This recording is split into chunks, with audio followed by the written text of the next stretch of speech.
Florante at Laura, paksang bayang nagdurusa, saknong 11 to 26. Saknong 11, dangan dooy walang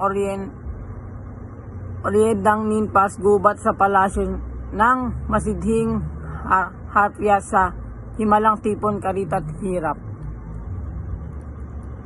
Saknong 12, ang abang uyamin ng dalitat sakit ang dalawang matay bukal ang kapari sa luwang nananatak at tinatangis-tangis ganito'y damdamin ng may awang puso.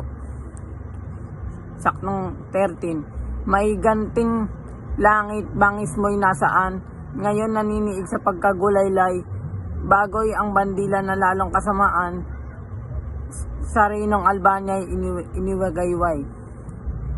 Saknong 14, sa loob at labas ng bayan kong sawi, kaluluway siyang nayayaring hari.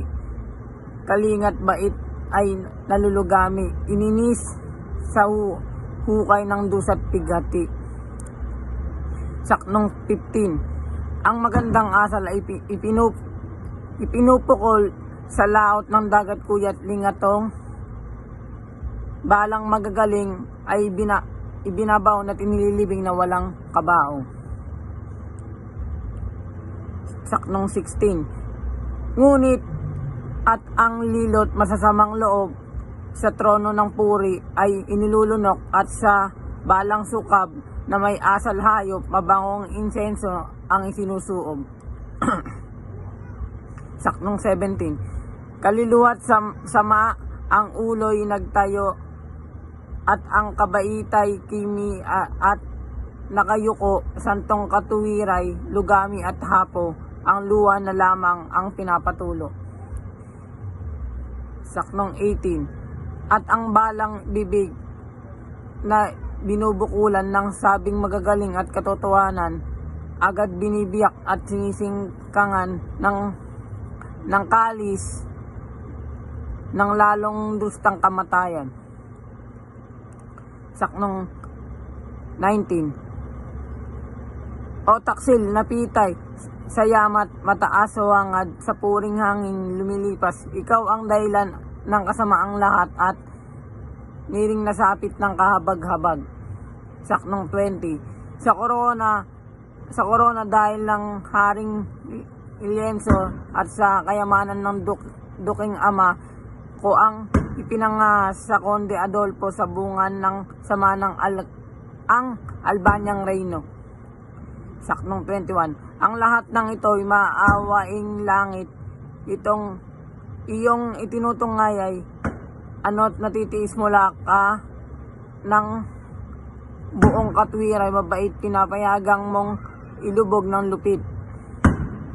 Saknong 22, makapangyarihang kamay mo'y ikilos pamimilansing ang kalis ng poot sa Reynong Albanya kusang ibinulusok ang iyong higante sa masamang loob. Saknong 23, bakit kalangitay ibingi ka sa akin ang dapat kong luhog ay hindi mo dingin diyatat sa isang alipustat iling Samsung tainga mo'y ipinangunguling. Saknong 24, datapuat sino ang tatarok kaya sa mahal mong lihim Diyos na dakila walang nangyayari sa balat ng lupa di may kagal iyong ninanasa. Saknong 25, ay di saan ngayon ako mangangapit saan ipinupukol ang tinangis-tangis kong ayaw na ngayon dinigin ng langit ang sigaw ng aking malumbay na boses. Saknong 26, kung siya mong ibig na ako'y magduro sa langit na mataas sa aking mababata, isagi mo lamang sa puso ni Laura ako'y minsang-minsang mapag-alaala.